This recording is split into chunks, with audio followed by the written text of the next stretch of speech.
তো বন্ধুরা, ঘুম থেকে উঠেই আজকে ফ্রেশ হয়ে নিলাম। আর রাত্রেবেলায় রান্নাঘরের কাজ সমস্ত গুছিয়ে রেখেছি, বাসন টাসন সব মেজে রেখেছি, রান্নাঘরও পুরো পরিষ্কার করে রেখেছি। যাই হোক, এদিকে এখন আসলাম ঘরে। এসে মেয়েকে বললাম, বাবা তুমি একটু ওই রুমে শো, আমি আজকে একটু এই রুমের বিছানার বেডশিটটা চেঞ্জ করি। যাই হোক, মেয়ে উঠে গিয়ে ওই ঘরে গিয়ে শুয়ে পড়লো, আমি বিছানার বেডশিটটা চেঞ্জ করলাম। আর এদিকে সোফার কাভারটা কেচে দিয়েছি, কিন্তু কাভারটা বিছানো হয়নি, কিন্তু তাই আজকে ভাবছি যে বিছিয়ে দিব, কারণ এখন বর্ষাকাল, মেয়ে একটু পর পর আসে আর পা উঠিয়ে বসে, তাই না, নাহলে নোংরা হয়ে যাবে। এই জন্য আজকে বিছিয়ে রাখবো।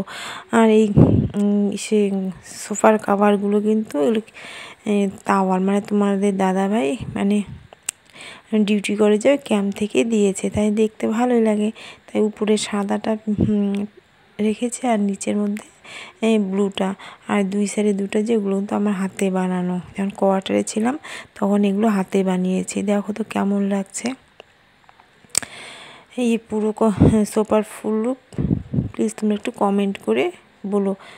আর এদিকে মা সকালবেলা রুটি বানিয়েছে, তাই মেয়েকে বলছি, বাবা তুমি একটা রুটি নাও, আমি দুটো রুটি, মেয়ে একটাই খায় সকালবেলা।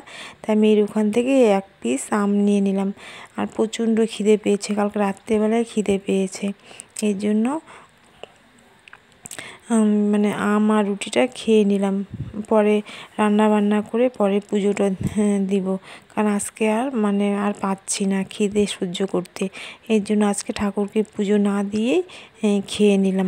আর মেয়ে ভীষণ আম পছন্দ করে, এখন মানে রোজই প্রতিদিন একটা দুটো করে আম খাবে, এমনকি তিনটেও খাবে। আজকে তো মেয়ে তিনটেই আম খেয়েছে।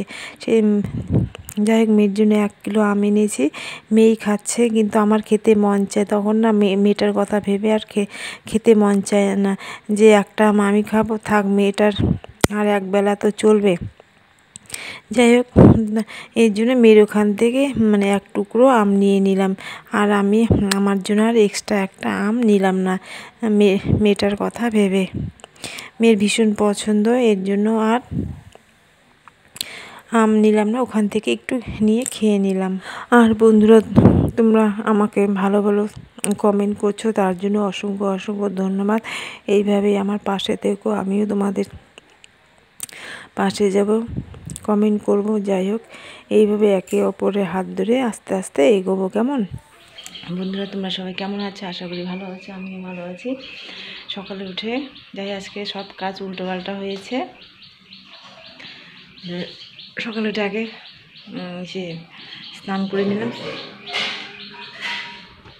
স্নান করে এখন ওই মেয়েকে খেতে দিলাম, মেয়ে বই পড়ছে। এদিকে বিছানাগুলো কমপ্লিট গোছানো হয়ে গেছে, ওই ঘরের এই ঘরের, এখন ঘর ঝাড় দেওয়া হয়নি। ওইদিকে আবার রান্না বসিয়ে দিয়েছি, ভাত আর ডাল হচ্ছে। কালকে তোমরা দেখেছো মেয়ে সোয়াবিন নিয়ে আসছে, সোয়াবিন রান্না করব, আর হচ্ছে মুসুর ডাল, আর হচ্ছে ঢেঁড়স ভাজা, এই হচ্ছে আজকে রান্না। তো ওইদিকে রান্নাও করছি, এদিকে ঘরগুলো গোছাচ্ছি। আর স্নান হয়ে গেছে, পুজো দিইনি, রান্নাবান্না কমপ্লিট করে ঘরের কাজ কমপ্লিট করে তারপরে পুজো দিব। যাই হোক, আজকে কাজ উল্টোপাল্টা হয়ে গেল, তার মধ্যে প্রচণ্ড খিদে পেয়ে গেছে, এর জন্য খেয়ে নিয়েছি জন্য যে রান্নাটা করলাম, মানে রান্নাটা বসিয়ে দিলাম। মানে খেয়েছি রুটি আর আম খেয়েছি, তোমরা দেখেছই।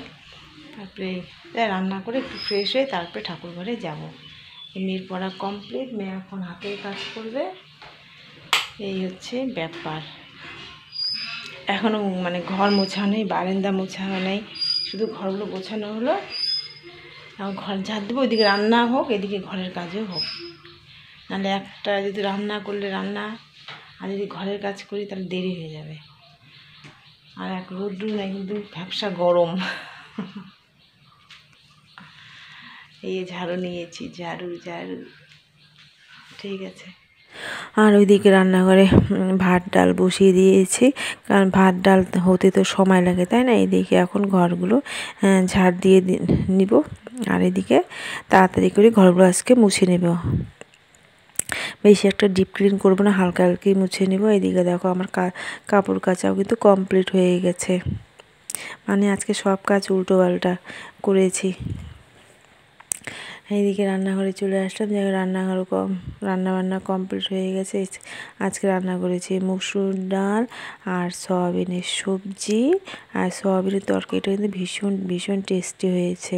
মেয়ে বলেছে মা একটু হালকা হালকা ঝোল রসা রসা করবে, এইভাবে বানিয়েছি। আর অল্প একটু ঢেঁড়স ভাজা, আর সাথে কিন্তু মানে কচু পাতা হয়েছিল, মানে আম দিয়ে কচুর পাতা, কারণ ওটা আমি ভালো রান্না করতে পারিনি, মাই করেছে ওটা। আর এইদিকে ফ্রেশ হয়ে ঠাকুর ঘরে আসলাম, এখন ঠাকুর ঘরে পুজো দিচ্ছি। আর এদিকে এখন ঠাকুর পুজো দিতে অনেকটা সময় লাগবে, তাই না? এই জন্য মেয়ের ভাতটা সাজিয়ে রেখে দিয়েছি ঢেকে। আর মেয়ে স্নানে গেছে, তাই মেয়েকে বললাম বাবা আমি তো তোমার ঠাকুর পুজো দিচ্ছি, তোমার ভাত ঢাকা আছে, তুমি স্নান করে এসে নিয়ে খেয়ে নিবে। মেয়ে বলছে ঠিক আছে, কারণ পুজো দিচ্ছি, পুজো ভালো করে না দিলে তো কেমন লাগে, তাই না? অনেকটা সময় লাগে ঠাকুর পুজো দিতে। আর আমাদের কলের মানে কলের পাড়টা অনেকটা দূরে, বারবার যাওয়া আসা করতে হয়। এর জন্য মেয়েকে বেশি একটা বলি না ঠাকুর পুজো দিতে, কারণ মেয়ে পারবে না এত দূরে। সামনে যদি ট্যাপ কলটা থাকতো তাহলে মেয়ে পেতো ঠাকুর পুজো দিতে, কারণ অনেক দূরে আছে। এর জন্য মেয়েকে বলি না, আমি দেওয়ার চেষ্টা করি ঠাকুর পুজোটা দেওয়ার। এদিকে ঠাকুর পুজো দিচ্ছিলাম, এখন উঠবো, ওঠার সময় দেখি আমার মানে কোছার মধ্যে একটা ফুল, আমি দেখে আমি অবাক হয়ে গেলাম যে এটা কিসের থেকে ফুলটা এলো। কারণ ফুল তো মা সকালবেলা উঠিয়ে রেখেছে, আমি তো আজকে ফুলের কাজ করিনি, মানে ফুল উঠাইনি, তাই ওটাই মানে আশীর্বাদ হিসেবে মাথার মধ্যে ফুলটাকে গুজিয়ে রাখলাম। আর মনে মনে ভীষণ আনন্দ লাগছিল, হয়তো মা আমাকে আশীর্বাদ হিসেবে ফুলটা আমার কোছায় দিল। এইদিকে যাই হোক ঠাকুর পূজা দেওয়া সম্পূর্ণ হলো, পুরো ঠাকুর ঘরের ফুল লুকটা তোমাদের দেখালাম। তো বন্ধুরা তো খাওয়া দাওয়া কমপ্লিট, এখন বাইরে বসে আছি, বেশি একটা হাওয়া নেই, তবে গরম লাগছে। কিন্তু মেয়ে স্কুলে প্রজেক্ট বানাচ্ছে, মেয়ে বলছে মা আমি একা একা আমার ভালো লাগে না, তুমি বসে থাকো, আমি প্রজেক্টগুলো বানিয়ে ফেলি। তা ঠিক আছে, মেয়ের পাশে বসে আছি, মেয়ে দিকে প্রজেক্ট বানাচ্ছে, এই দেখো মেয়ে প্রজেক্ট করছে, আর আমি এখানে বসে আছি একা একা, না ওরও ভালো লাগবে না, তাদের এখানে চুপচাপ বসে আছি, ভীষণ ঘুম পাচ্ছে। করো তাড়াতাড়ি করো, হ্যাঁ তাড়াতাড়ি করো, হ্যাঁ না